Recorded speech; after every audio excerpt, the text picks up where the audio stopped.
Magkaroon kayo ng pamamahala sa mga isda sa dagat, sa mga ibon, sa himpapawid, at sa bawat bagay na may buhay na gumagalaw sa ibabaw ng lupa. So, based dito sa binasa natin, ano yung sagot niyo doon sa question na where did the human race come from?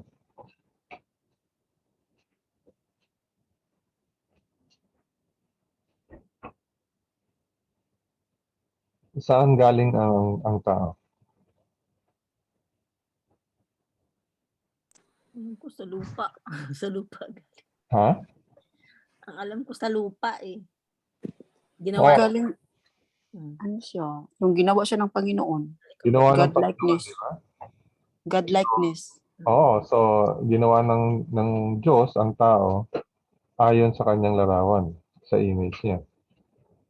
So, malinaw siya nakasulat dito. Hindi na tayo dapat magtaka na paano yung ibon naging unggoy, yung unggoy naging tao.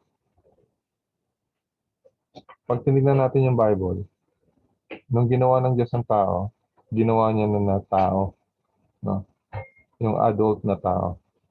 Hindi bata, adult na tao si Adam sa si Eve. Okay? So, yan yung isang malinaw sa atin. Ngayon, meron pang dinagdag yung sa Psalms chapter 8, verse 4 to 5. Ang makikita natin sa Psalms chapter 8, what is man that you are mindful of him? And the son of man that you visit him? For you have made him a little lower than the angels, and you have crowned him with glory and honor. So dito makikita natin, bukod sa tao, may ibang creation ng Diyos, yung mga angels. It seems yung nature ng tao is a little lower than the angels. So yun yung nakasulat sa Psalms 8.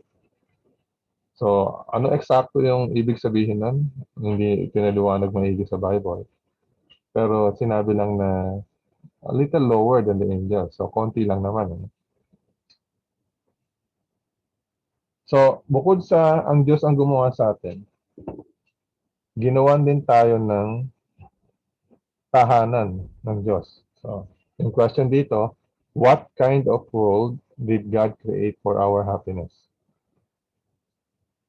So, ginawa tayo ng Diyos, pero hindi lang basta ginawa. Naghanda siya ng tahanan para sa atin, para sa ating kaligayahan. Okay? So, dito din sa Genesis chapter 1, ang nakalagay, nang pasimula, nilikha ng Diyos ang langit at ang lupa. Sinabi ng Diyos, sibulan ang lupa ng halaman, ng mga tanim na nagkakabinhi at ng punong kahoy na namumunga ayon sa kanyang binhi. Ang bawat isa ayon sa kanyang uri sa ibabaw ng lupa, at ito ay nangyari. Sa verse 20, sinabi ng Diyos, hayaang bumukal mula sa tubig ang maraming nilalang na may buhay, at magsilipad ang mga ibon sa ibabaw ng lupa sa kalawakan ng langit. So, part pa rin ito ng creation, no? So, ang ginawa ng Diyos, nung bago niya nilalang ang tao, gumawa siya ng tahanan. At yung tahanan na yon is yung lupa na sinubulan ng halaman. At sinabi niya, itong mga puno na to is sisibol sila ayon sa kanyang binhi. At hindi lang halaman, pati yung mga hayop. So, ibig sabihin, yung nakikita nating mga hayop sa tubig, sa lupa ngayon, saka yung mga nilalang sa tubig, kasama yan sa mga ginawa ng Diyos nung simula pa lang. So, hindi sinasabi sa Bible na gumawa ang Diyos ng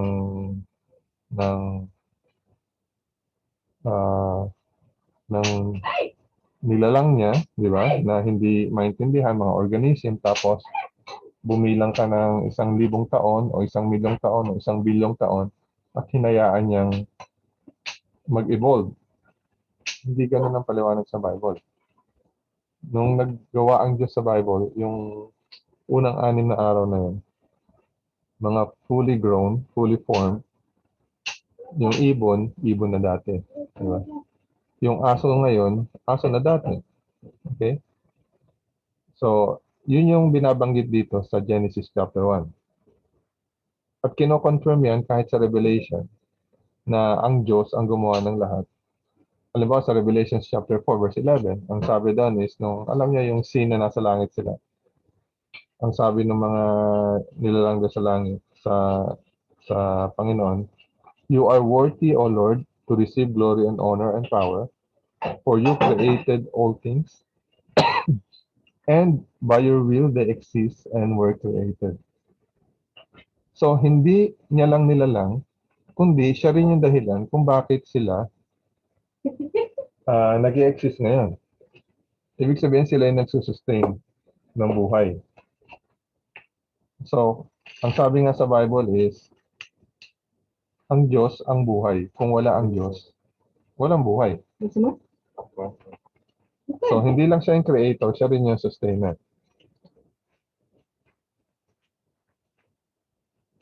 At pagkatapos ng creation, makikita natin sa bandang huli ng Genesis chapter 1, verse 31. Ano yung sinabi ng Diyos tungkol doon sa creation niya? Sabi sa verse 31, nakita ng Diyos ang lahat ng kanyang nilikha at ito ay napakabuti. Nagkaroon ng gabi at nagkaroon ng umaga ng ika-6 na araw. Actually, every day na pinapaliwanag ko ano yung ginawa ng Diyos, bago matapos yung araw, nasabihin doon at sinabi ng Diyos na mabuti yung ginawa niya. Good, no? Pero nung matapos niya na, yung 6 na araw, ang sabi ng Diyos, napakabuti. Very good, di ba? So, ito yung nilalang na natahanan ng Diyos, yung regalo niya sa tao. Napansin nyo, pinakahuli niyang ginawa yung tao. No? So, inihanda niya yung kanilang tahanan, yung kanyang regalo sa kanila, para pagbukas ng kanilang mga mata, makita nila. Ito yung tahanan na hinanda ng Diyos. Okay? So, actually, sa James chapter 1, verse 17, ang nakasulat is, every good gift and every perfect gift is from above, and comes down from the Father of lights, with whom there is no variation or shadow of turning. So dito makikita natin, sa simula pa lang, pinakita na ng Diyos yung kanyang pagmamahal sa ating mga magulang, sa ating first parents, kay Adam sa kay Eve. So pamamagitan ng paglikha ng tahanan nila na napaka-buti. Di ba? So, hindi ko nga ma-imagine ano ba itsura ng garden. So, hindi pa siya nasisira, di ba? Hindi mo kahit nga ngayon, di ba, makakita ka ng mga tanawin, yung nature, napakaganda. Eh yun is after ilang libo ng taon na nasira na kasalanan. Just imagine yung pinakauna, di ba? Ganda nga ng flowers. Oo, tumingin ka lang sa ngayon sa meron tayong pinupuntahan ditong park sa di ba? Sa Japan. Alam niyo yung Showa-Kirin Park, yung Peace Park sa sa bandang Yung ngayon, Takanawa, no? Pag nakita mo dun yung mga iba-ibang kulay ng bulaklak, makikita mo. Example yun ng creation ng Diyos. cherry blossom. Kahit nga yung pag spring, di ba? Yung cherry blossom. O kaya pag autumn, pag pumunta ka sa mountain ranges, dyan sa papuntang Gunma o kaya papuntang Fukushima, makikita mo, napakaganda ng creation ng Diyos. So, ito yung ginawa niya. Example lang yun ng ginawa ng Diyos na tahanan para sa mga tao. Ngayon, dito sa tahanan na to, alam natin sa pag-aaral natin dati na nagkaroon ng, bago itong likha na to, nagkaroon ng problema sa langit, di ba? Nagkaroon ng rebellion, tapos si Lucifer sa kanyang mga angels na is hindi na pwede sa langit. So, yun yung ilagay natin yung background na yun sa isip natin. At after na ma-create ng Diyos yung tahanan nila, actually, ang intention ng Diyos is para i-enjoy siya ng human family forever. So, ang plano ng Diyos is for eternity, i-enjoy ng tao yung ginawa niyang tahanan nila. Pero meron siyang condition. Yung condition na yun is kung magre-remain silang loyal and trustworthy. Kaya ako sinabi kanina na ilagay niyo sa background, sa likod ng isip niyo yung nangyari sa heaven. So, merong nangyari na there is such a thing na rebellion. Na may mga angels na hindi nag-remain loyal at trustworthy sa langit. Ngayon, ang question is, ito kayang bagong lalang ng Panginoon, di ba? Yung earth, si Adam sa si Eve. Magiging loyal kaya sila sa Panginoon. So, ang lahat ng ito ay nakabase sa tinatawag nating free choice ng mga nilalang ng Diyos. So, ang bawat nilalang ng Diyos is meron silang freedom na pumili. Pwede nilang tanggapin ang Panginoon, pwede nilang i-reject. Yeah. Pwede silang manatiling loyal sa Panginoon, pwede silang magrebelde. So, yung ating first parents, dun sa ginawa sa kanilang tahanan, merong provision doon para sa free choice ng first parents natin. At yung provision na yun, ibig sabihin, paano nila patutunayan yung kanilang katapatan sa Panginoon? Makabasa natin dito sa Genesis chapter 2. Dito sa Genesis chapter 2, magsimula tayo sa verse 8. Naglagay ang Panginoong Diyos ng isang halamanan sa silangan ng Eden at inilagay niya roon ang taong kanyang nilalang. So, gumawa ang Diyos ng garden at nilagay niya doon yung nilalang niyang tao, si Adam sa si Eve. Verse 9, at pinatubo ng Panginoong Diyos sa lupa ang lahat ng punong kahoy na nakakalugod sa paningin at mabuting kainin. Gayon din ang punong kahoy ng buhay sa gitna ng halamanan. So, bukod dun sa maraming punong kahoy na nakakalugod sa paningin at mabuting kainin, meron ding punong kahoy. May dalawang special na punong kahoy dun sa garden. Yung isa, yung punong kahoy ng buhay na nasa gitna din ng garden. At yung pangalawa, ang punong kahoy ng pagkaalam ng mabuti at masama. Okay? So, andito, yung tinatawag nating provision for free choice. Dito malalaman kung ang tao ba meron siyang sariling pagpili, yung freedom of choice, kalayaan na pumili. Pipiliin niya ba na maging tapat sa Panginoon? Sa verse 15 and 16, kinuha ng Panginoong Diyos ang lalaki at inilagay sa halamanan ng Eden upang ito ay kanyang bungkalin at ingatan. At iniutos ng Panginoong Diyos sa lalaki na sinabi, malaya kang makakakain mula sa lahat ng punong kahoy sa halamanan. So, maraming nilalang na punong kahoy. Maganda, mainam na pagkain. At ang sabi ng Diyos, makakakain ka malaya mula sa lahat ng punong kahoy sa halamanan. Subalit, mula sa punong kahoy ng pagkakilala ng mabuti at masama, ay huwag kang kakain. Sapagkat sa araw na ikaw ay kumain nun, ay tiyak na mamamatay ka. So, ito yung tinatawag nating provision ng Panginoon para makita kung malayang makakapili ang tao. Makakapag-desisyon siya, di ba? Pipiliin niya bang maging tapat sa Panginoon? So, marami nagtatanong, sabi nila, bakit ganun? Bakit sasadyain ng Diyos na hindi niya ba alam na matutukso si Eva sa si Adan, di ba? Bakit ginawa niya pa rin? So, usually, yung mga nagtatanong nito is hindi rin nila masyadong naiintindihan kung ano yung basis ng government ng Panginoon. Maraming attributes ng Panginoon, ang Diyos. Pero kung titignan mo kung ano yung pinaka-litaw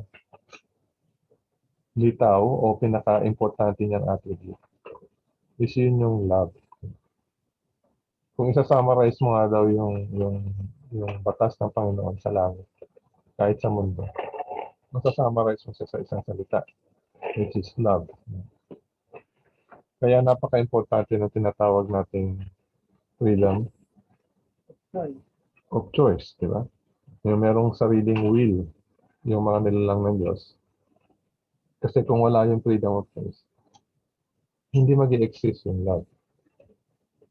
Okay. So, ang isa pang masasabi natin tungkol sa love is, mahirap mag-exist ang love kung mag-isa ka lang. Di ba? Kasi ang love is, sineshare ang love. Ibinibigay ang love, tinatanggap yung love. Pwedeng may magsabi sa atin, hindi mo pwedeng mahalin ang sarili mo. Di ba? Actually, yung tinatawag nating pagmamahal sa sarili, konti lang yung diferensya nung mahal mo yung sarili mo saka sa pagiging selfish.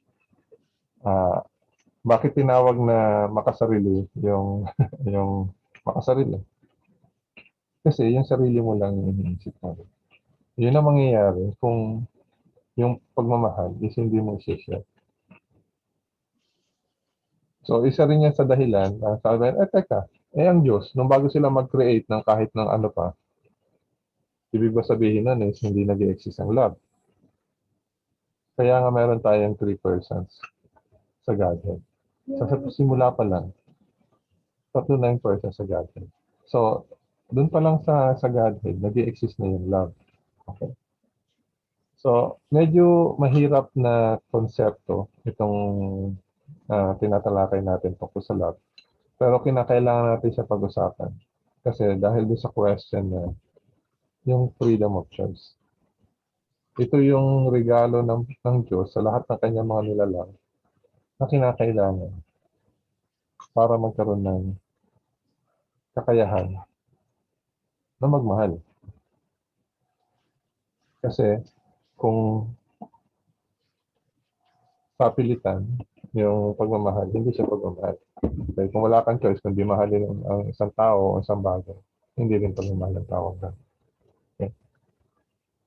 So, itong provision ng free choice ng tao, dahil dun sa background na sinabi ko kanina, na nagkaroon ng rebellion sa langit, ang tao din, kinakailangan malaman, mananatili ba siyang tapat sa Panginoon. Okay.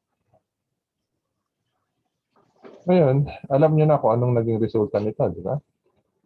Anong naging resulta ng provision tungkol sa pagpili ng tao? Hindi sila naging tapat sa Panginoon. Mas pinili nila na paniwalaan ng kaaway. Si Satanas, ginamit yung ahas, di ba? Sa Genesis chapter 3 para linlangin si Eva. At si Eva, inaya yung kanyang asawa, si Adan, na sumama sa kanyang rebellion. Actually, nung una, siguro hindi niya pa alam na rebellion yun kasi sabi na deceive siya. Di?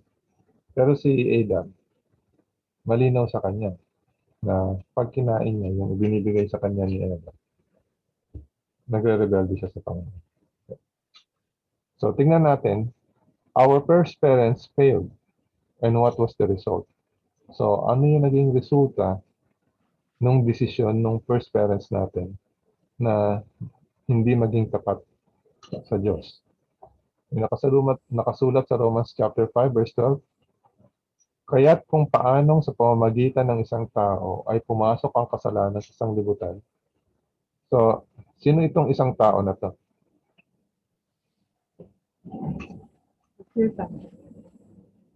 Sino yung isang tao na yun? Sa pamamagitan ng isang tao ay pumasok ang kasalanan sa sanglibutan. Kita niya. Asa na po ka? Sino?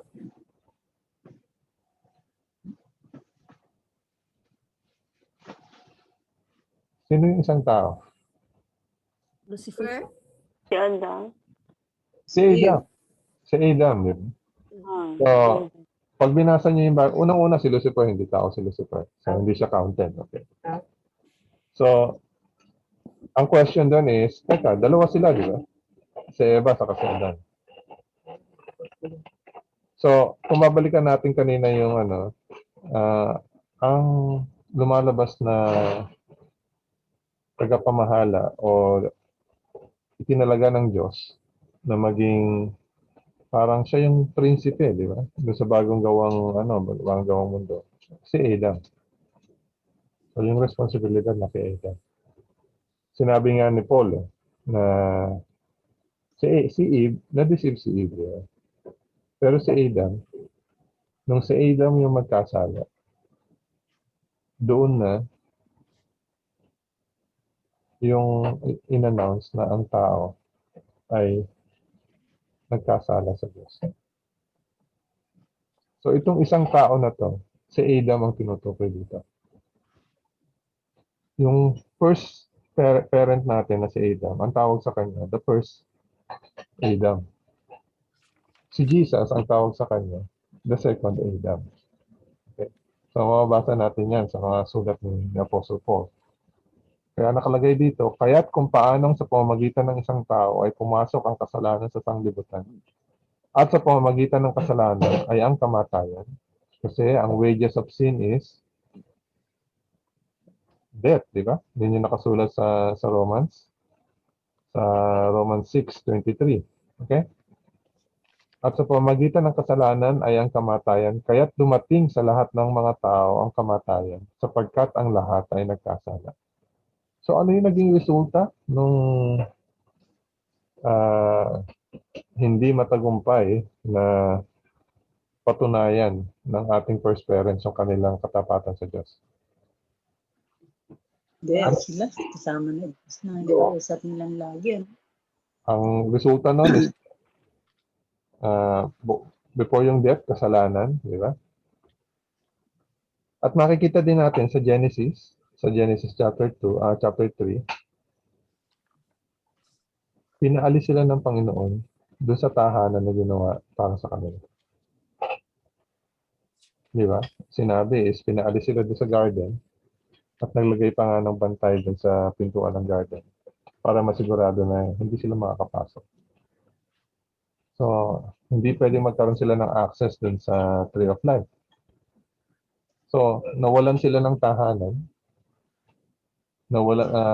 nagkaroon ng kasalanan, at yung resulta ng kasalanan, kamatayan. So, dito makikita natin, dahil dun sa failure na yun, actually maraming nawala. Di ba?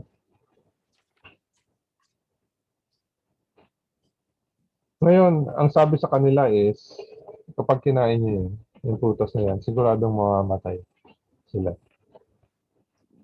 So, meron mga nagtatanong, ewan ko kung natanong mo sa inyo na to, di ba? Teka, akala ko ba pag kinain nila yung fruit na yan, mamamatay sila? Eh, bakit ganun? Hindi naman sila namatay. Natanong na ba sa inyo?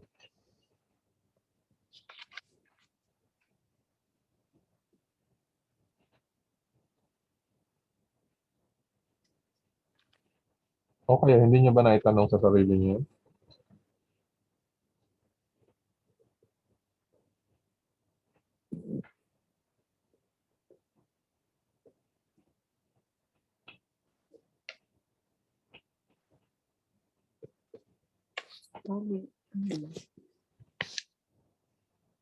Anong nangyari? Nung kinain nila yung putas? Magkasala.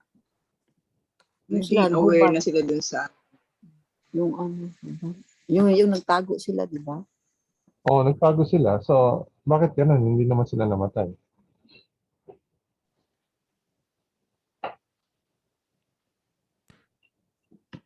Parang soon pa lang soon.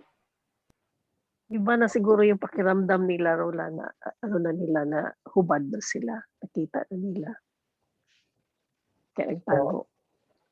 Elder Roland, Oh, nung di ba, kumain na sila, parang yung parang binigyan pa rin sila ng chance ng Panginoon, no? Parang, di ba, kasi sabi ng Panginoon, di ba, na pag mamatay sila, pero hindi sila namatay, parang binigyan pa sila ng chance.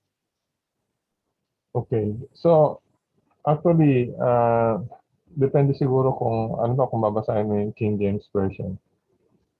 Ang sinasabi niya is, dying thou shalt die. Ibig sabihin, yung process yung death is nagsimula na.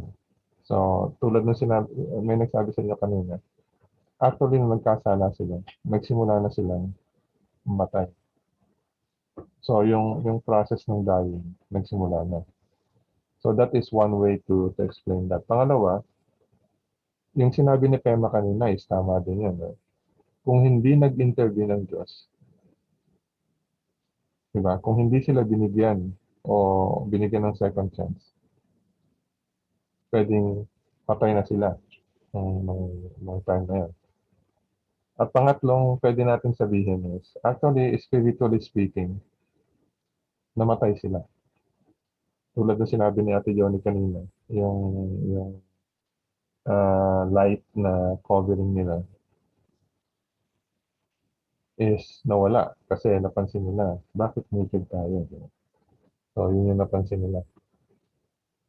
So, either of the three na piliin nyo kung ano yung pagkakaintindi mo doon sa sinabi na you will surely die. Ang naging resulta pa rin nun is dumating yung kamatayan sa mundo ng tao. Di ba? Dahil doon sa ginawa nila. Ngayon, kasama na siguro sa plano ng Diyos na kaya nga ang sabi yung plan of redemption, ng salvation is nandyan na siya bago pa ginawa yung mundo. Di ba? Kaya ang second chance para yung mga nawala sa tao, yung nawala kay Adam and Eve, maibalik sa kanila. Kasi ano yung nawala sa kanila? Di ba? Nawala yung eternal home nila. Nawala yung eternal life nila. Di ba? Napalitan yon ng kasalanan at nakamatayan. So, binigyan sila ng second chance ng Diyos para makuha nila uli yan. Ang sabi sa 1 Peter chapter 1 verses 3 to 4, purihin ng Diyos at Ama ng ating Panginoong Hesukristo sa pamamagitan ng kanyang malaking kahabagan ay muli tayong ipinanganak sa isang buhay na pag-asa. So nagkaroon ng hope yung tao kasi nga mayroong second chance. Yun yung ibig sabihin ng second chance. Pag-asa, di ba? Sa pamamagitan ng muling pagkabuhay ni Hesukristo mula sa mga patay, tungo sa isang manang hindi nasisira, walang dungis at hindi kumukupas na inilaan sa langit para sa inyo. Okay. So, itong verse na to sa 1 Peter chapter 3 verses 3 to 4. Actually, kung hindi natin napag-usapan kung ano yung nangyari sa creation, di ba? Hindi siya makakaroon ng masyadong meaning, di ba? Kasi ano yung sinasabi ditong sa pamamagitan ng kanyang malaking kahabagan ay muli tayong ipinanganak sa isang buhay na pag-asa. So, ibig sabihin, merong nangyari before, di ba, na kinakailangan ng pag-asa, ng buhay na pag-asa. Lalo na nung sinabi dito na sa pamamagitan ng pagkabuhay ni Hesukristo mula sa mga patay, meron na inilaan sa langit para sa inyo. Sa kausap ni Peter dito, di ba? So, kung titingnan natin ito, paano ibinigay yung second chance na yan? Ang sinabi dito, sa pamamagitan ng muling pagkabuhay ni Hesukristo mula sa mga patay. So, dito, pag tinanong ko kayo ba ay isang Kristiyano? Are you a Christian? So, wala naman siguro sasagot sa inyo na hindi ako Christian. Diba? Kasi lahat tayo, kine-claim na Christian tayo. So, ang next na tanong is, ano ba yung isang Christian? What is a Christian? Kung meron kayong isang ibibigay na pinaka-importanting basihan ng inyong pananampalataya bilang isang Kristiyano, Ano yung ibibigay niyo? No. Ano yung I'm a sinner but I'm a sinner but and saved by the grace, the blood of Jesus Christ, ganon. Okay, so si Pema, ang dahilan niya, ang definition niya ng Christian, I am a sinner saved by the blood of Jesus Christ. Okay? Sino pa yung magbibigay sa inyo ng description? Bakit ka Kristiyano? Ano yung Christianity para sa inyo? Following the footsteps of Jesus Christ, Following the footsteps of Jesus Christ. Okay? in the atonement of His blood. Oh. So, nung ako din, nung una ko naisip yung question na yan, kung i-define mo, what is Christianity for you? Nag-isip-isip din ako. Ipapaliwanag mo ba yun sa pamagitan ng maraming salita o isang oras na pagpapaliwanag? Kung ipapaliwanag mo sa isang hindi Kristiyano na naghahanap ng katotohanan, bakit ka Kristiyano? Bakit ka Christian? Anong sasabihin mo?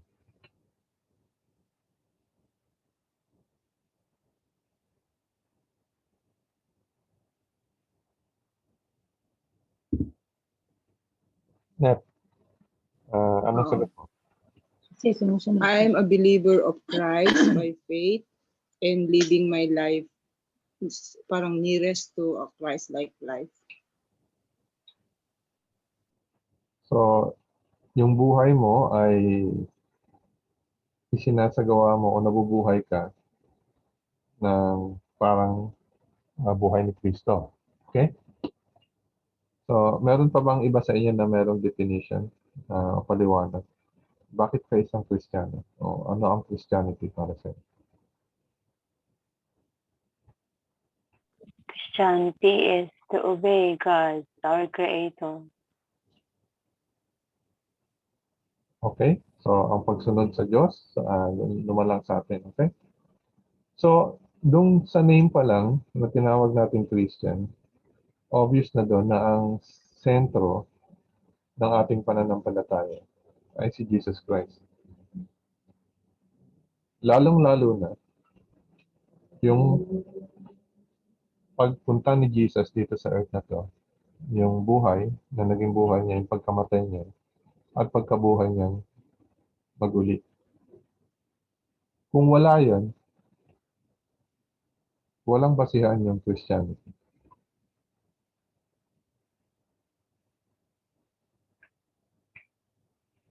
Nakuha niyo yung sinabi ko.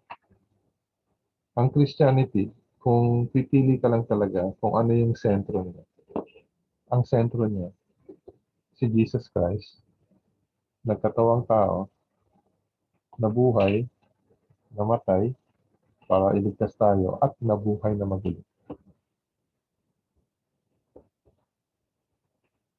At yun yung tinatawag natin na dahilan o paraan kung paano ibinigay yung second chance para sa tao na magkaroon uli siya ng mga bagay na nawala sa kanya nung nagkasala yung ating unang magulang.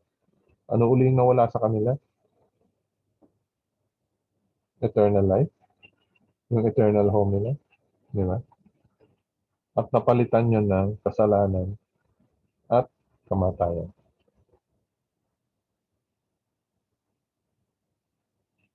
So, titingnan natin, okay, sa pamamagitan ng muling pagkabuhay ni Jesucristo mula sa mga patay, tungo sa isang manang hindi nasisira, walang dungis at hindi kumukupas. So dito, idinudugtong yung mana. Ano yung ibang word na na gamit natin sa mana? Pag sinabing mana, hindi ito yung yung pagkain na ibinibigay dun sa sa Israel nung habang nasa desert sila. Inheritance, itong mana na tinutukoy dito.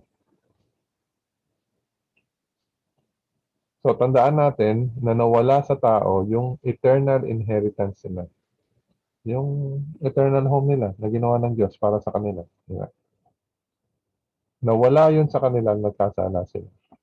Pero dahil sa muling pagkabuhay ni Hesukristo mula sa mga patay, tungo sa isang manang hindi nasisira. Ibig sabihin, dahil doon sa ginawa ni Jesus, yung eternal inheritance, yung mana na hindi nasisira, inilaan sa langit para kanino? Para sa atin, ng mga nananampalataya. Okay. So, ito bihira itong mapag-usapan tungkol sa ginawa ni Jesus. No? Ano yung resulta nung pagkamatay at pagkabuhay ni muli ni Jesus Christ? Usually, ang iniisip natin, yung mga kasalanan natin is napatawad, di ba? Pero hindi natin naikukonekta yon sa mas future pa, di ba? Na dahil sa ginawa ni Jesus, yung eternal inheritance natin, eternal life, eternal health, inihahanda uli sa langit para sa atin. Di ba? Yun yung, pwede mo nang sabihin na ano mo na gantimpala. Okay? So, lagi natin naririnig yan, di ba? Pagdating ni Jesus is, dala-dala niya na yung reward. Nabasa niyo na yun sa Revelation, di ba? Revelation 21 ba yan?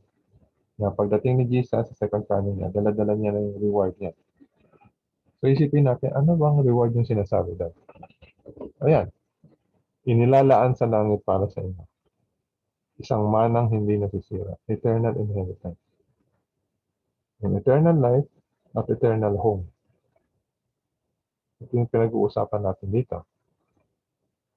So, specifically, paano ginawa ni Jesus ito? Pag binasa natin yung Isaiah 53, makikita natin kung paano ginawa ni Jesus na mabigyan ulit tayo ng second chance. Ang nakalagay sa Isaiah 53 verse 4 saka verse 6, surely He has borne our griefs and carried our sorrows, yet we esteemed Him stricken, smitten by God and afflicted. But He was wounded for our transgressions. He was bruised for our iniquities. The chastisement for our peace was upon Him, and by His stripes we are healed. So, si Jesus, yung tumanggap nung supposedly para sa atin. Dahil tinanggap niya yung parusa na para sa atin, nabigyan niya tayo ng second chance. Okay. So, second chance para dun sa eternal inheritance natin. Okay. So, ano bang klaseng buhay yung ipinapangako ni Jesus na ibibigay sa atin? Okay. So, what kind of life has Jesus promised to give back to us? Ang sabi sa John chapter 10, verse 10, ito madali itong tandaan, John 10:10. Okay? Ang sabi, ang magnanakaw ay dumarating lamang upang magnakaw, pumatay at pumuksa. Ako'y pumarito upang sila'y magkaroon ng buhay at magkaroon nito ng may kasaganaan. Sa English, mas malakas yung dating sa English, di ba? I have come to give them life and yung life na yon is abundant life. Okay? So, buhay na may kasaganaan. So, isipin mo, ano ba yung pinapangako ni Jesus dito? Maging sagana yung buhay ko dito sa earth? Magkaroon ako ng kayamanan, di ba? Hindi na ako problema sa pera. So, maraming preacher, yun yung sinasabi. Yung tinatawag natin prosperity gospel. No? Na sinasabi, pag ikaw ay naging Kristiyano, hindi ka na problema sa pera kasi ang pinangako is magiging masagana ang buhay. Pag tinignan natin yung mga karakter sa Bible, alam agad natin na hindi totoo yung sinasabi ng mga prosperity gospel na yan. Kasi ilan ba sa mga apostles ni Jesus yung masagana yung buhay? Sa 12 apostles niya? Wala. Diba? May mga mangilan-ngilan na mananampalataya ng panahon ni Jesus na mayaman kasi bago pa sila nanampalataya, mayaman na sila.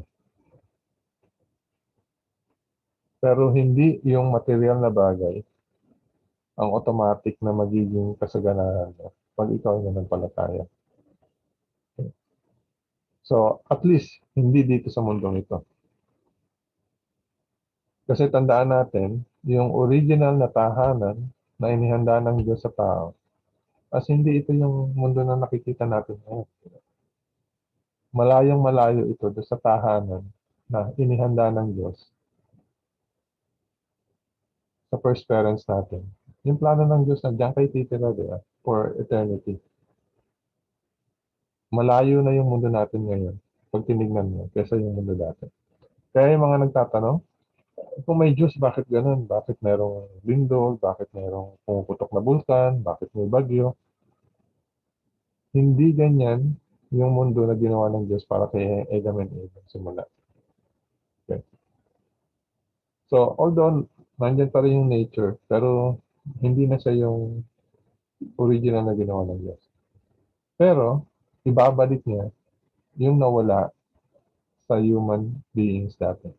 Yung nawala dahil sa pagsalansan ng ating first parents, ibabalik ulit yung Diyos. Kaya nga meron tayong second chance. Okay? Kaya ang sabi ng Diyos, kaya siya pumarito para magkaroon tayo ng buhay at buhay ng kasaganahan. Kasi ibabalik yung dating nawala. Yung binigkas sa Genesis chapter 131 na very good, yun ang ibabalik ng Diyos. Ngayon, ang sinasabi nga natin is, okay, sigurado yun yung ibibigay sa atin ng Diyos. Yung tinatawag nating afterlife, di ba? Pero yung kasaganaan ng buhay na yun, lalong-lalo na yung hindi material na bagay, pwede mo na siyang ma-experience ngayon, di ba? Kahit nandito ka sa lupa. So, pwedeng maging masagana ang buhay mo kahit hindi ka mayaman sa material na bagay. Kung pamimiliin kayo, anong klaseng kasaganaan sa buhay ba yung hinahangad nyo sa buhay?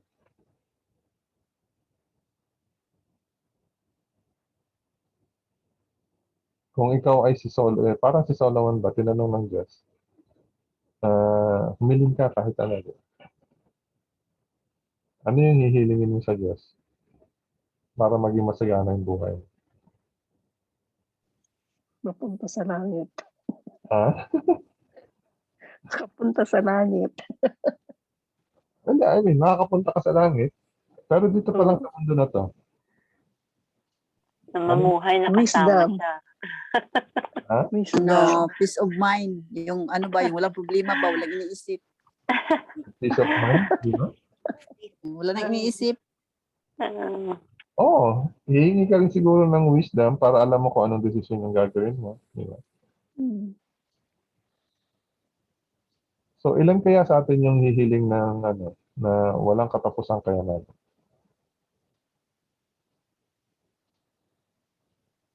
Lahat tayo hihiling ng walang kanapasang kayamanan. Lahat.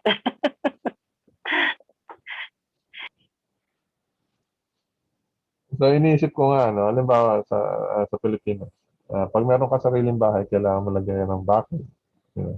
Pag maliit yung bahay mo, okay na yung mababang bakod. Pero pag lumaki yung bahay mo, kinakailangan, taasan mo yung bakod mo. Oo, malaki. Tapos may ano pa yun, may camera pa yun. Kasi delikado. Tapos maglalagay ka pa ng gwardiya. Hmm. So, iniisip ko nga yung kayamanan ba magdudulot sa'yo ng katiwasayan? O lalo ka lang magkakaroon ng agam-agam sa buhay? Mag-aagam-agam kasi delikado eh. Pag marami kang pera. So, nung iniisip ko yun, ano kaya yung magkaroon ng buhay ng kasaganaan? Ano ba yung abundant life? Diba? Ito ba yung buhay na you are set for life? Meron kang $1 billion sa bangko. Okay. Meron kang malaking Hindi. business. So, ilang global crisis na ba yung nadaanan natin? 2001, 1991, 2001, nung pumutok yung .NET bubble, noong 2008, yung Lehman Shock, Yun siya. na yung pera ng mga tao na kahit meron silang billion-billion, Sa loob ng Wala. dalawang araw, nawawala yung mga bilyon-bilyon. So, isipin mo, bakit ganon, di ba? So, obviously, yung kasaganahan sa buhay, Nawawala. less ang meaning niya sa material na bagay kaysa yung tinatawag natin mga bagay na tulad ng sinabi niyo, yung peace of mind, di ba? Yung wisdom na ibibigay sa'yo ng Panginoon para mag-decision sa buhay. Of course, siyempre, sasabihin natin, nasa mundo nung ito tayo, kinakailangan natin kumain, kinakailangan natin pag-aralin yung mga anak natin, kinakailangan natin ng bubong sa ulo natin. At ipinangako sa atin ng Diyos, di ba? Na seek ye first the kingdom of God, and all these things shall be given unto you. So, itinuturo sa atin ng Diyos kung ano yung una natin hahanapin, kung ano yung priority natin. At nangako siya na may mga pangangailangan mo, di ba? Kahit nga yung mga ibon, hindi naman nagtatanim. Di ba? Hindi pinapabayaan ng Diyos. At tayo pang tao, para sa tao na binigay ng anak ng Diyos yung buhay niya para magkaroon tayo ng second chance. Di ba? So, isipin ba natin na hindi tayo ipoprovide ng Panginoon sa pangailangan natin. So, ang sabi ni Jesus sa John 14, verse 1 to 3, let not your heart be troubled. You believe in God, believe also in me. And if I go and prepare a place for you, I will come again and receive you to myself, that where I am, there you may be also. So, alam ni Jesus na maraming pwedeng tayong problemahin sa mundo na to. Kaya ang sabi niya, let your not heart be troubled. Maniwala tayo sa Kanya. Maniwala tayo sa Father. Kasi kahit ano mangyari dito sa mundo na to, yung mundong nakikita natin ngayon, hindi yan yung permanent na tahanan natin. Temporary lang yun. Inihahanda niya yung magiging permanent na tahanan natin. So, yun yung dapat na pagtuunan natin ng pansin. Okay?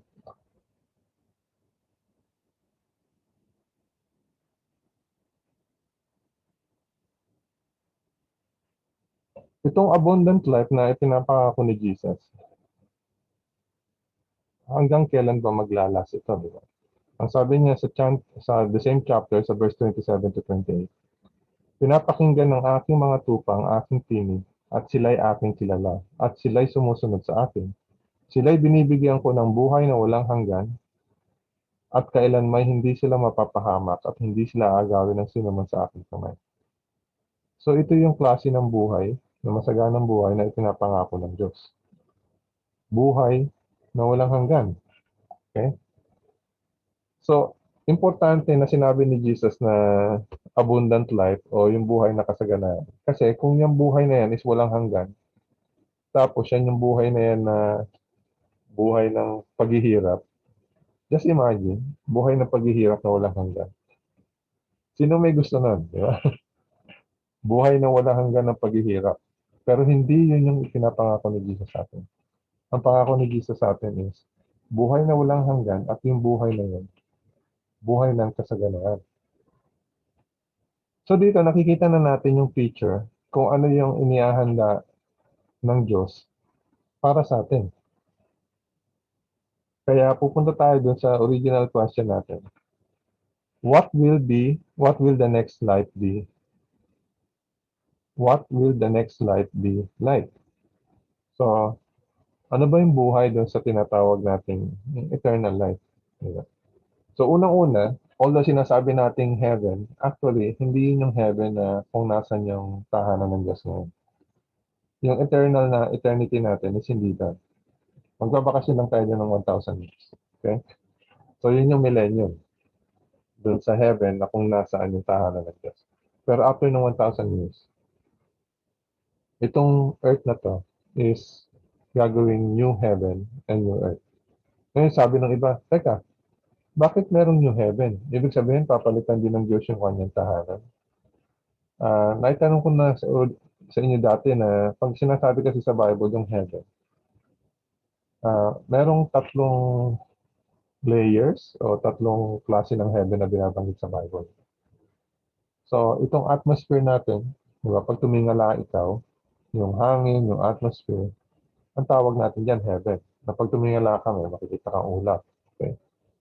So, yung outer space, ang tawag din dyan, heaven. Kaya ang tawag natin sa mga stars, sa mga moon, is heavenly bodies. You know? Yung mga bodies na makikita natin sa heaven, yun, sa space. At yung pangatlong heaven, yun yung heaven na tahanan ng Diyos. So, ano yung gagawin ng new heaven and new earth? Okay. So, obviously, kung ano yung kasama nung ginawa ng Diyos, itong earth natin. Ano ba yung ginawa sa Genesis chapter 1? Diba? Sinabi na God created the heavens and the earth. So, obviously, hindi kasama dun yung tahanan ng Diyos. Okay? Kasi matagal na yung nag-exist bago niya 28 sa Genesis chapter 1. So, itong heaven and earth na babaguhin o gagawin bago ng Diyos, dito tayo mag-i-spend ng eternity natin. Ginamit ng Diyos si Propeta Isaiah para bigyan tayo ng idea kung ano yung makikita natin dito. Okay. Isaiah 65, verse 17. Sapagkat narito, ako'y lumilikha ng mga bagong langit at bagong lupa, at ang mga dating bagay ay hindi na maaalala o darating man sa isipan. So, bago natin ituloy ito, alalahanin natin na yung dineclare ng Panginoon sa Genesis 1:31. Naalala niyo yung tahanan na ginawa ng Diyos para kay Adam sa kay Eve? Anong klaseng tahanan siya? Imaginary ba siya? O tangible siya? Yung pwede mong hawakan, pwede mong tungtungan, di ba? Pwede mong amuyin, pwede mong maramdaman. So, anong klaseng ano yun? Anong klaseng tahanan yun? Very good. Very good. At tangible siya, ibig sabihin, mahahawakan mo. Tunay, physical siya. Okay? Hindi siya parang lulutang-lutang ka sa ulap na imaginary. Hindi yan. Yung ginawa niya ng Genesis chapter 1, physical na tahanan. Garden nga eh. Di ba? May puno, di ba? May ilog, may mga hayop. Yun yung tahanan na ginawa niya na sinabi niya very good. Kasi pag tinignan natin itong Isaiah 65, makikita natin, ganun din yung description niya. At sila ay magtatayo, ituloy ko lang yung Isaiah 65, ito naman sa verse 21. At sila ay magtatayo ng mga bahay at kinilang titirhan ng mga yon. At sila ay magtatanim ng ubasan at kakain ng bunga niyon.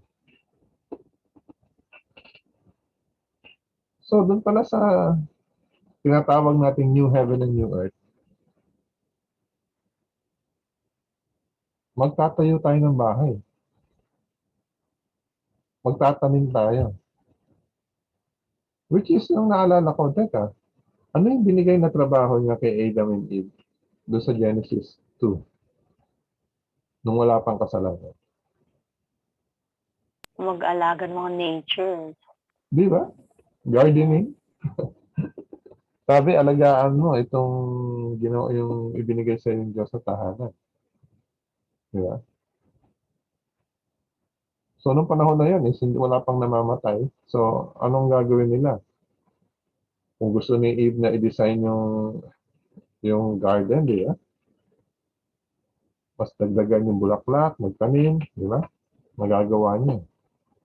So, dito sa New Heaven sa New Earth na to, magtatayo ng mga bahay at kanilang titirhan ng mga yun. Sila ay magtatanim ng ubasan at kakainin ng bunga niya. So, hindi lang magtatanim. Meron pa nakasulat dito, kakain. Naisip niyo yun? Nasa heaven, kakain tayo. Or sa New Heaven and New Earth, kakain tayo. Oo, vegetarian na tayo niyan pagpunta natin. Oh, so, sa New Heaven sa sa New Earth, wala nang mamamatay eh. So, wala ka nang pagkukunan ng ano mo, ng Jollibee fried chicken mo, di ba? O kaya, yung Kentucky. Wala ng steak. Ha? Wala na steak. Di ba? Yung mahilig. Pero para sa akin, at least yung naging sa akin dito, nung unang nabasa ko to, sa New Heaven sa New Earth, kakain pa rin tayo. Magtatayo pa rin tayo ng bahay. Di ba? Malayong malayo ito doon sa unang-unang pagkakaintindi ko sa heaven na ikaw ay lulutang-lutang sa alapaap na tumutugtog ng harp. Di ba? So ito is physical labor, di ba?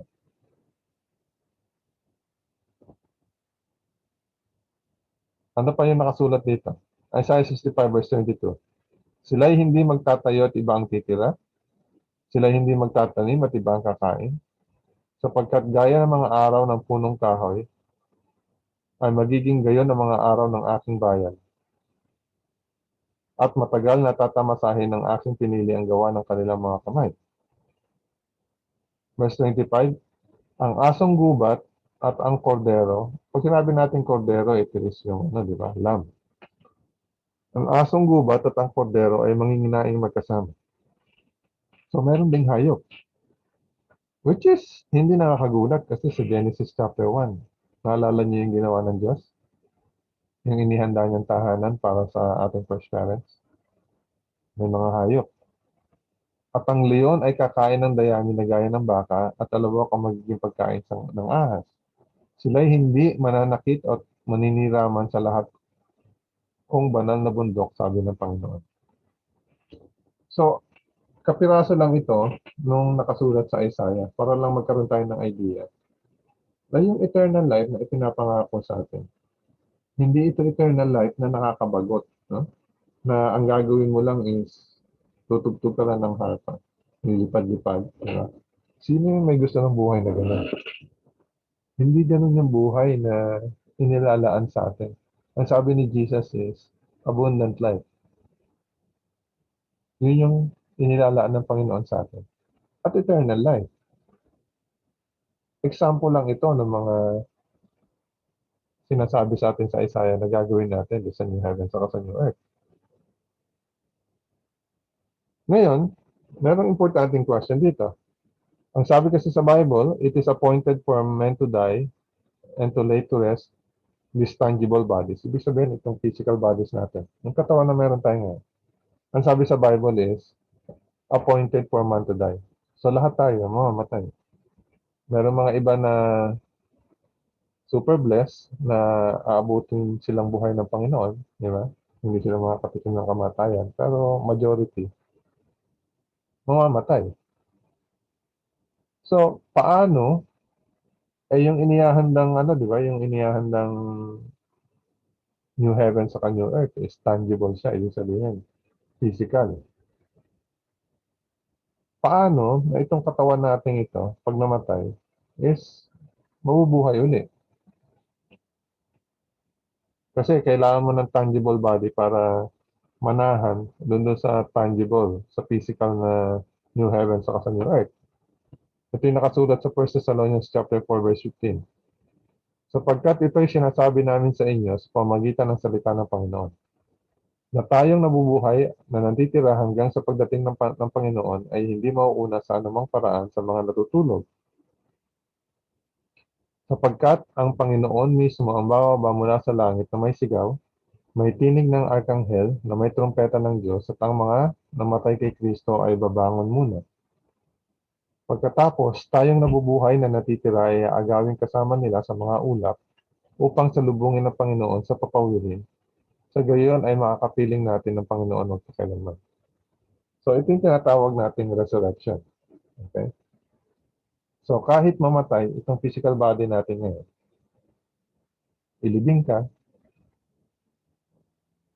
para doon sa mga tao na namatay 1,000 years ago, 100 years ago, o kaya yung taong namatay na kahapon o mamamatay sa susunod na mga panahon, kung sila ay mamamatay kay Kristo, yung physical nilang katawan, mabubuhay uli. At ito ay mabubuhay dito pagdating ni Jesus sa second time. Ito yung tinatawag nating resurrection. So napapansin nyo, ine-emphasize ko na yung new heaven sa new earth, physical siya, tangible. Hindi siya imaginary, hindi siya spiritual. Okay?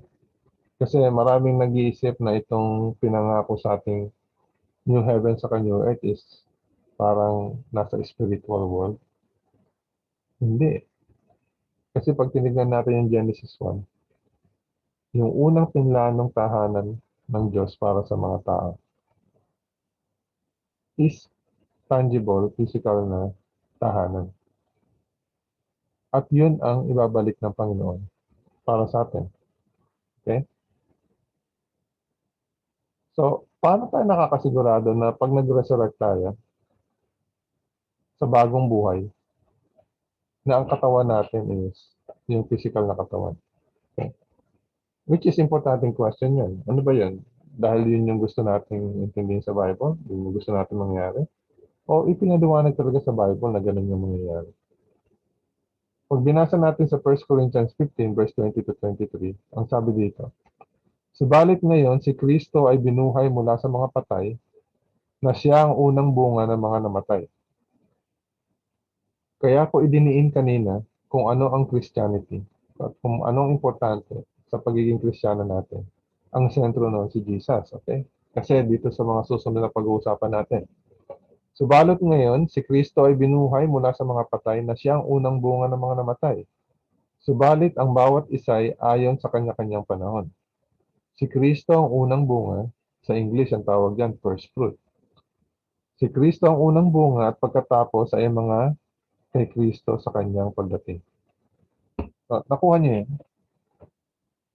Dahil si Kristo ay namatay at nabuhay na maguli, meron tayong katiyakan.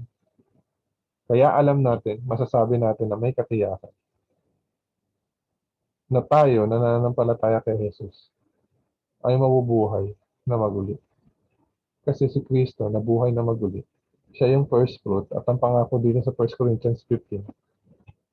At pagkatapos ay ang mga kay Kristo sa kanyang pagdating. So ito yung hinihintay natin, di ba?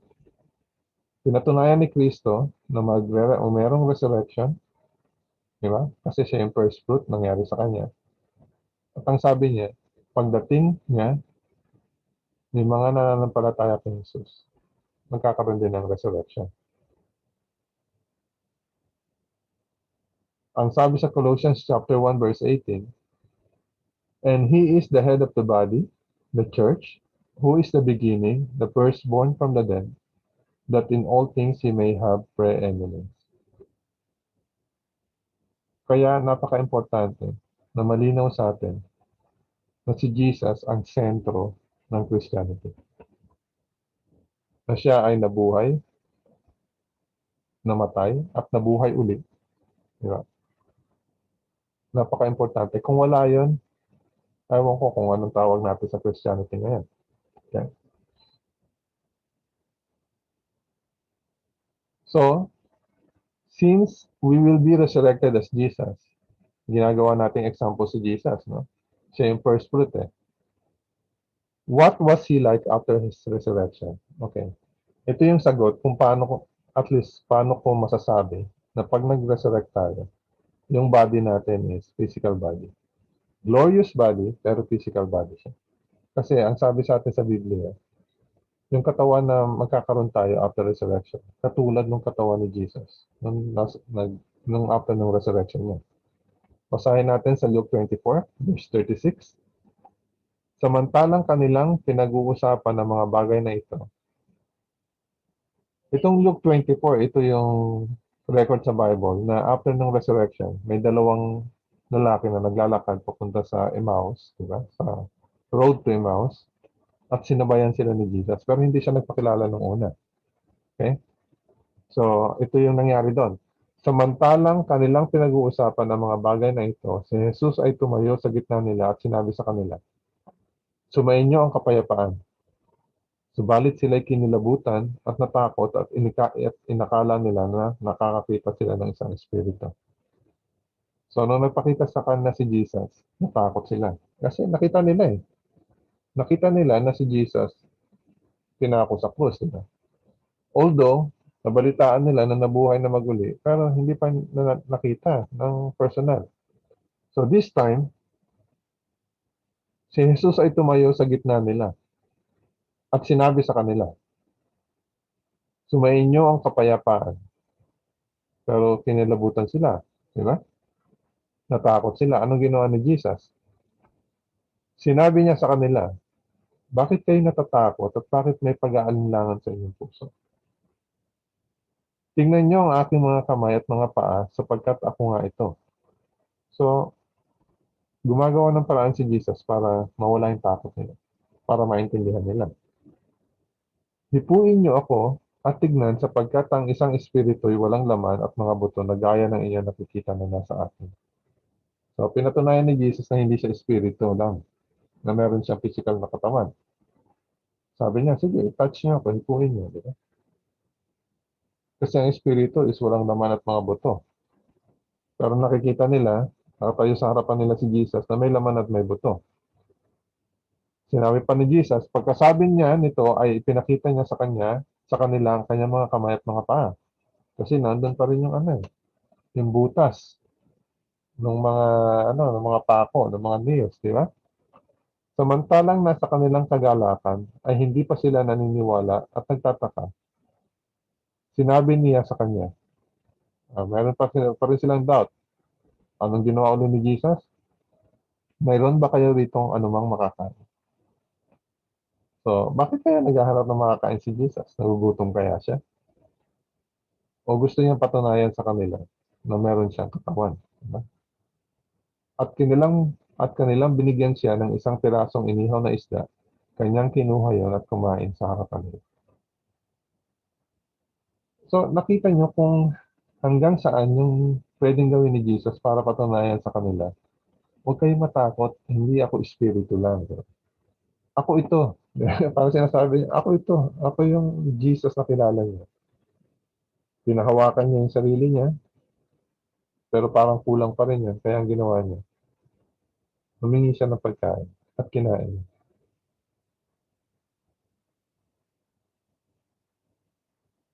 Meron pa mga sinabi si Jesus sa Bible na almost on the same line, di ba? Na doon sa New Heavens o sa New Earth, kakain, iinom tayo. Alam ba, doon sa Matthew 26, verse 29, ang nakasulat, "But I say to you, I will not drink of this fruit of the vine from now on until that day when I drink it new with you in my Father's kingdom." So, pag magkakasama na tayo dun sa Father's kingdom, magkakaroon tayo ng banquet. Diba? Mahabang table ito. Ewan ko kung gaano kahabang table. Pero, may pagkain na inumin. Ang nakalagay sa Philippians chapter 3, verse 20, 21, "For our citizenship is in heaven, from which we also eagerly wait for the Savior, the Lord Jesus Christ." So, ano lang tayo, mga turista lang tayo dito sa mundo natin ito ngayon. Ang talagang citizenship natin, nasa langit. At hinihintay natin, we eagerly wait for the Savior, the Lord Jesus Christ, who will transform our lowly body. Ito, key ito. Importante itong verse na to. Who will transform our lowly body that it may be conformed to His glorious body. So kanina, tinanong ko kayo, paano ko nasigurado na pag tayo nag-resurrect, yung katawan natin, physical body siya, na katulad ng kay Jesus. Kasi ito nakasulat sa Philippians chapter 3. Who will transform our lowly body that it may be conformed to His glorious body, according to the working by which He is able even to subdue all things to Him. So, yung lowly body natin, itong body natin na to, sa resurrection, itatransform niya.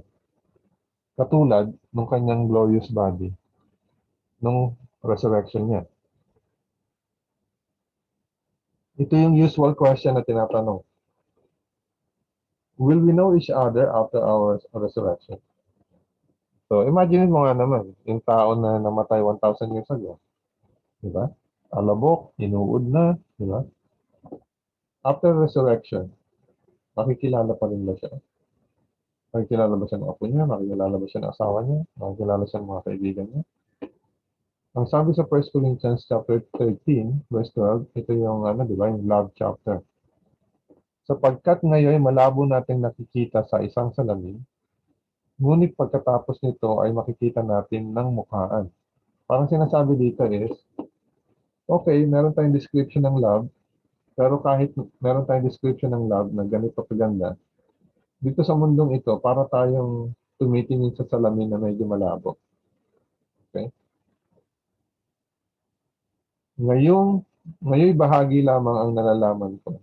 So, pag malabo yung salamin, hindi mo nakikita lahat. Kapiraso lang yung nalalaman mo. Pero ang sabi dito, ngunit pagkatapos, ibig sabihin, pagkatapos itong buhay natin dito sa mundong ito, pag na-transform na tayo dun sa galing sa lowly body natin sa glorious body, ngunit pagkatapos ay lubos kong mauunawaan kung paanong ako ay lubos na nakikilala.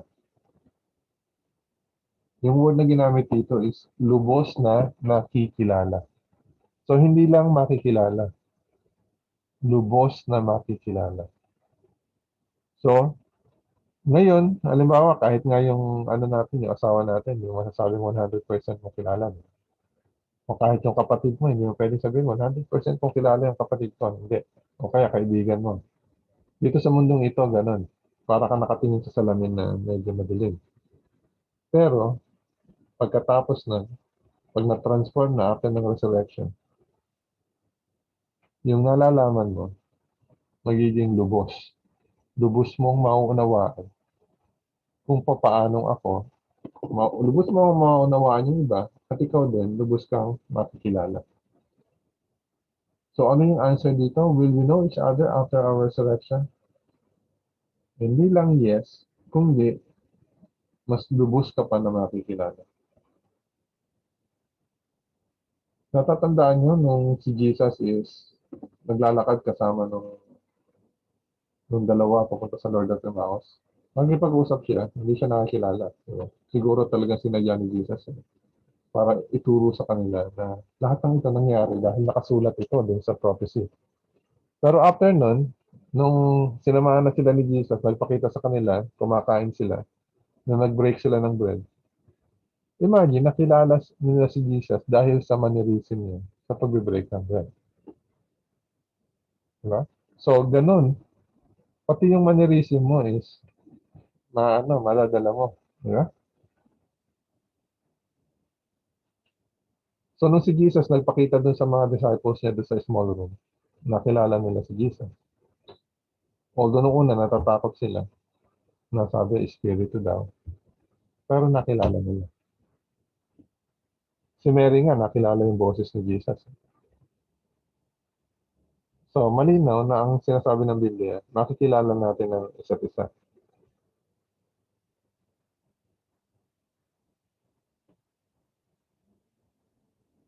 So, nakita na natin dito sa lesson na to, na yung nawala sa first parents natin, dahil sa kanilang pagsalansan, nawala yung eternal home nila, nawala yung eternal life nila, napalitan ng kasalanan ng kamatayan. Gumawa ng paraan ng Panginoon para magkaroon ng second chance. Para yung nawala, maibalik. So, ang pangako sa atin, magkakaroon tayo ng eternal life at ang eternal home. So, yun yung new heavens at new earth. So, ang kinakailangan ni Jesus para maibigay ito sa atin, kinakailangan niya ibuwis yung buhay niya. Diba? So, ang question sa atin ngayon is, what does it take on our part to receive this treasure?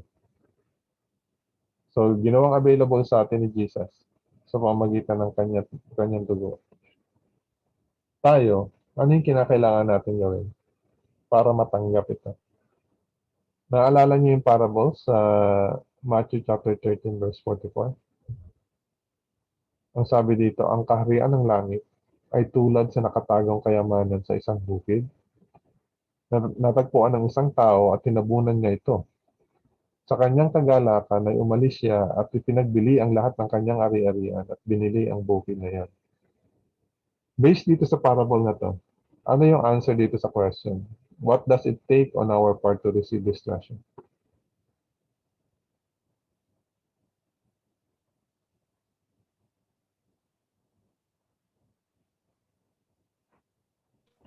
Yung ipagbili yung lahat, yung symbolical siya na ipagbili, pero yung iwanan mo ang lahat para sa Diyos. So lahat. We have to surrender everything to Jesus. That's the simple answer. Anong kinakailangan natin gawin? I-surrender natin ang lahat ng meron sa buhay natin. At matatanggap natin yung inilalaan na eternal life at eternal inheritance.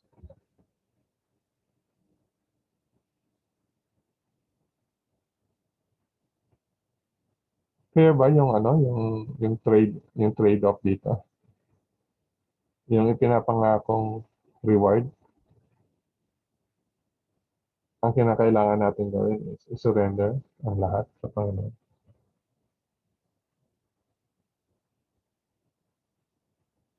Ano ba siya? Good deal ba siya?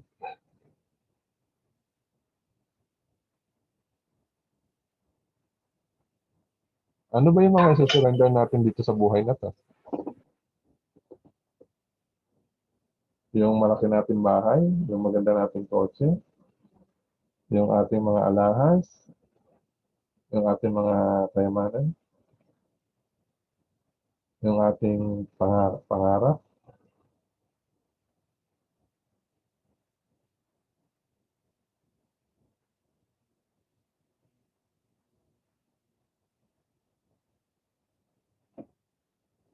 Our souls. Hindi. Pag sinabi natin lahat is, ibig sabihin, di ba, you are a new creation na. Ang buhay mo ay, ang nabubuhay na sa'yo, ang Panginoon. Yun yung ibig sabihin nito. So kung merong bagay na naglalayo sa atin sa Panginoon, kinakailangan isuko sa Kanya. So madalas natin naririnig yung salitang yun, di ba? Na give it all to Jesus. Pero sometimes hindi natin alam talaga kung ano ibig sabihin nun. Lalong-lalo na pag yung bagay na yun ay mahal na mahal sa natin. E paano kung yung isusuko mong yan, yung darling? Paano kung yung isusuko mong yan is pinag-aralan mo ng 10 taon? Di ba? Pero yung trabaho pa lang yan is naglalayo sa isa pang isusuko mo ba yan?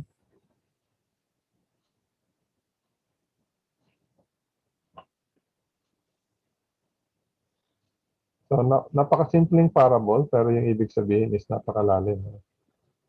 Nagkataon na yung rich young ruler na lumapit kay Jesus. Ang kinakailangan niya isuko, lahat ng kayamanan niya. Ang mapatunayan na hindi niya kaya i-give up yun.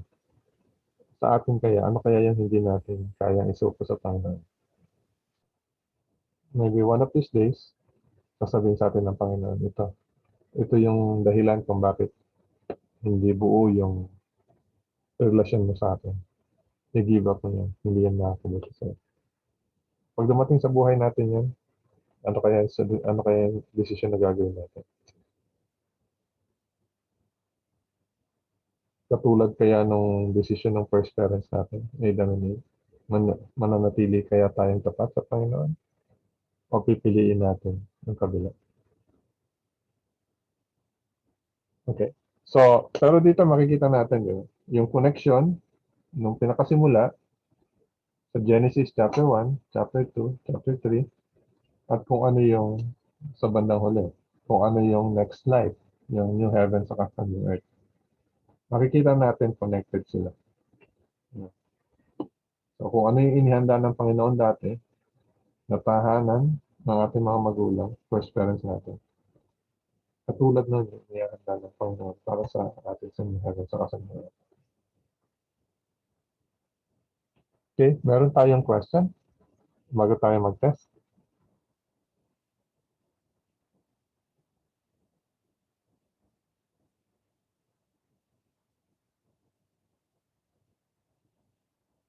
Wala na. Wala? Okay. So, Meron na. sa tingin ko makukuha niya ito ng 5 minutes. Teka, may nagtaas ng kamay si Nels. Sir, Roland, naisip ko lang po yung kaninang napag-usapan natin, yun yung first part na narinig ko lang din. Yung about po dun sa kay Adam and Eve, tapos kumain po sila nung prutas na supposedly hindi dapat. Ano po yung yung naging change dun sa nang kumain sila? Kasi binasa ko ulit yung sa Genesis chapter 3, tapos parang tinanong siya ng serpent, si Eve, na ano ba yung sinabi ni God with regards dun sa fruit. Yung sabi lang ni Eve na pwedeng kainin lahat ng prutas maliban doon kasi mamamatay sila.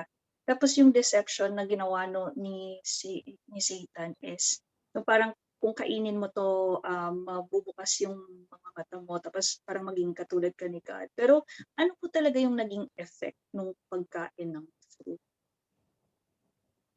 Yung naging effect sa kanila is makikita natin.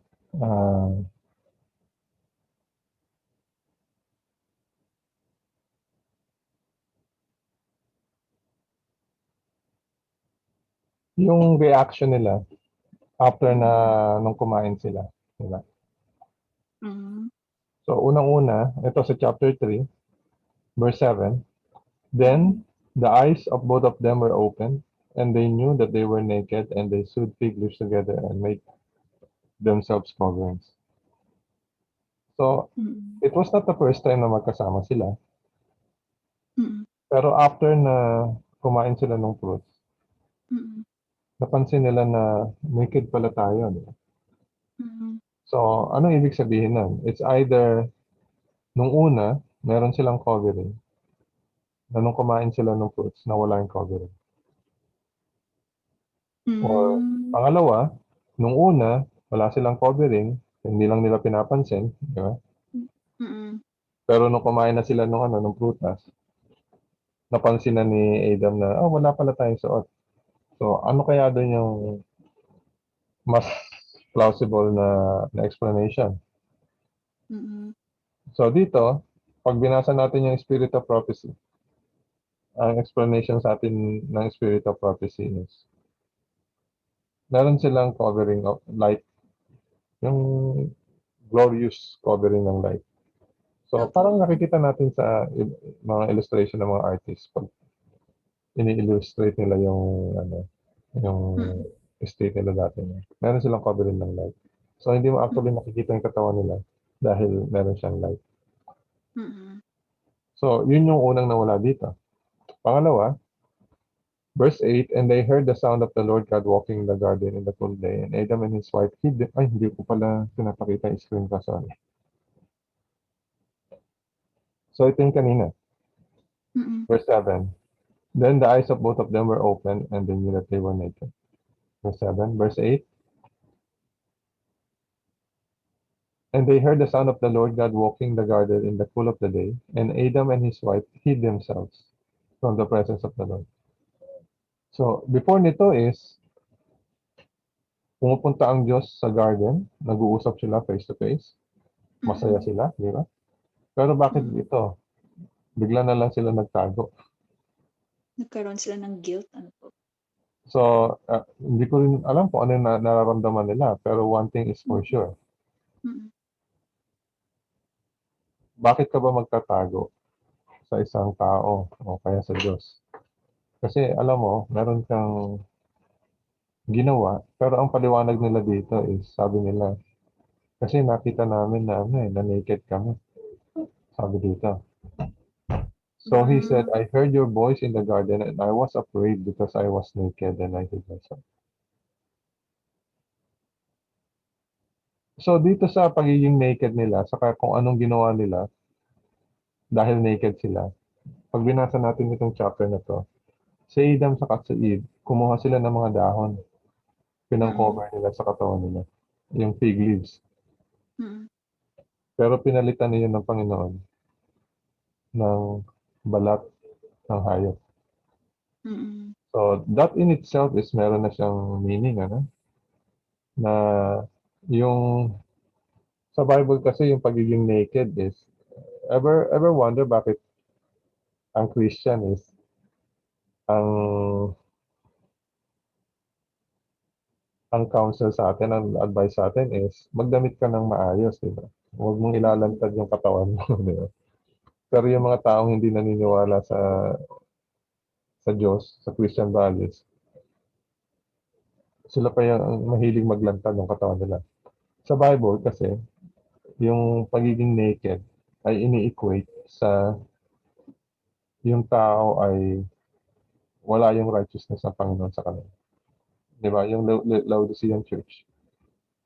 Akala natin tayo ay maayos, pero ang sabi, hindi mo alam na ikaw ay wretched, naked, di ba? And poor.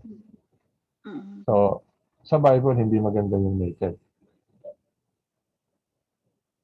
Ang ginawa ng tao, tinakpan niya yung sarili niya ng dahon. Kailan ba tatagal yung dahon? Nakakita ka na ba ng damit ng dahon? Kaya ang ginawa ng Diyos, siya yung gumawa ng damit para sa tao. So, dun pa lang, binibigyan na tayo ng symbolism ng Panginoon kung ano yung gagawin niya. Na, saan ba manggagaling yung balat ng hayop? Sa hayop. Paano makukuha yung balat ng hayop? Nang buhay yung hayop. So, pwede natin isipin na yun siguro yung first time na may namatay na hayop para merong ipang damit ang tao. So, dito pala makikita na natin yung gagawin ng Diyos para iligtas ang tao. May mamamatay para damitan tayo. Sa Bible, makikita natin na kinakailangan, di ba? Isuot natin yung righteousness ni Jesus.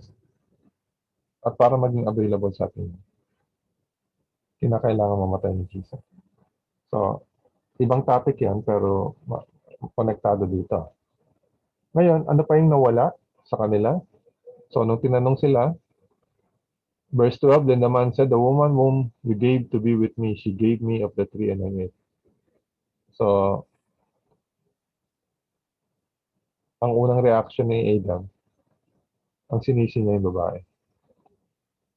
Di ba? Ano na explanation time na Tinatanong ng Panginoon.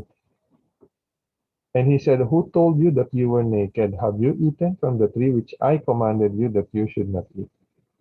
So, si God kasi, si Adam, yung inutusan niya. Si Adam yung kausap niya. Mm. Kaya yung responsibility na kay Adam. So, anong sagot ni Adam? Anong excuse niya? Yung babae kasi na binigay mo sa akin. So, nakita mo yung sagot niya dito. Hindi lang yung babae na binigay mo sa akin. So, sino may kasalanan ngayon? Ikaw yung nagbigay sa akin ng babae. Kita mo. Tingnan mo yung nangyari. So, tinanong yung babae, what is this you have done? The woman said, the serpent deceived me and I ate. So, ang sinisi ng babae, yung serpent. Sino bang gumawa doon sa serpent? Ang Diyos. So, ano ang nawala sa tao? Obviously, nawala yung kanyang loyalty sa Panginoon. Kaya, ang naging resulta, yung Diyos ang sinisisi niya. Ito sa chapter 3 pa lang to. Pagdating sa chapter 4, makikita natin yung first murder. Si Cain, pinatay yung kapatid niya, si Abel. At pag pumunta ka at dito sa chapter 3 is, makita natin dito yung pronouncement and judgment sa kanila, di ba? Na kinakailangan maghihirap sila para lang makakain. Di ba? Yung sa babae is, I will greatly multiply your sorrow and your conception. Para manganak, maghihirap siya. Yung pain niya is mag-i-increase. Your desire shall be for your husband and he shall rule over you. Sa lalaki, curse is the ground for your sake. So ito is, hindi ko malaman ano ba to, parusa ito o tulong sa lalaki. Curse is the ground for your sake. In toil you shall eat of it all the days of your life. So inisip na siguro ng Panginoon para ma-develop yung character ng tao. Kinakailangan niya ma-experience yung physical labor. Okay.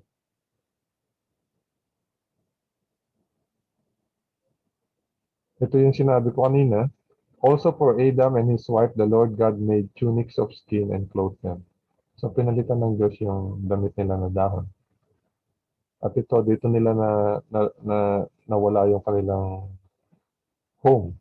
Then the Lord God said, behold, the man has become like one of us to know good and evil. And now, lest he put out his son and take also the tree of life and eat and live forever. Therefore, the Lord God sent him out of the Garden of Eden to till the ground from which he was taken. So, nawala yung bahay nila. So, obviously, nawala yung eternal life nila kasi wala nang silang access sa tree of life at ang parusa sa ginawa nila is kamatayan. Mhm. Napansin ko lang po yung verse doon sa 22, kung sinabi ni God na, then the Lord God, behold, the man has become like one of us. So di ba parang ganun din yung sinabi ng devil nung umpisa na parang you will be like God ba yun? Tapos to know good and Oh, ganun sinabi. at diyan magaling ang devil eh. Yung paghaluin niya yung false and true. Yung truth, kaya nga sinasabi natin yung pinakadelikadong kasinungalingan. Yung karamihan katotohanan. At merong konting halo lang ng kasinungalingan. Pero kahit konti lang yung kasinungalingan, ang tawag pa rin doon, kasinungalingan. At kita mo kung ano yung naging resulta. Hindi naging tapat si Adam saka si Eve sa Diyos. Kaya naisip ko rin po, Sir Roland, yung about dun sa yung sa theory ng evolution na sinasabi nila, di ba? Na yung isa sa mga ways kung bakit na parang hindi ma-explain ng science is yung concept natin ng good and evil. Gaya na lamang ng pagsuot ng damit, di ba? Naisip ko, kung lahat tayo parang from evolution, bakit naisipan natin magdamit? Parang ganun.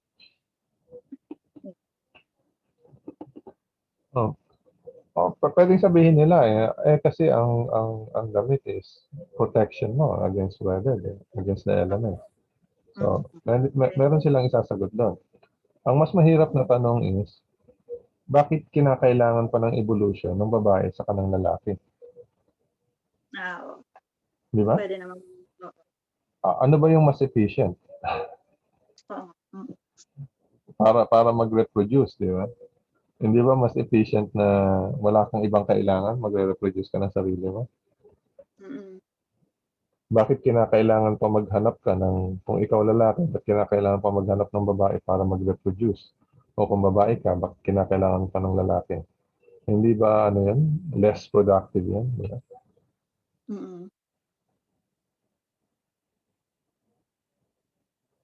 Wala pa ako narinig na sagot doon. Pero anyway, mga lang yan mga common sense lang din.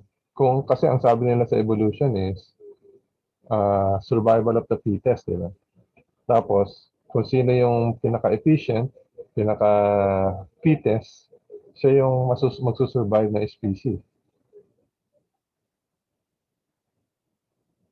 So, kung isipin mo, paano naging efficient, paano nakatulong sa human beings na kinakailangan niya ng babae at ng lalaki para mag-reproduce?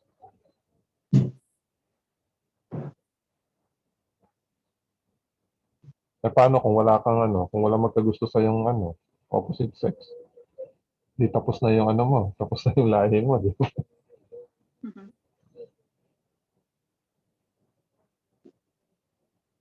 Nakatulong ba yung ano, yung pinag-usapan natin dun sa question? Opo, sir. Meron pa tayong ano, ibang comment or question?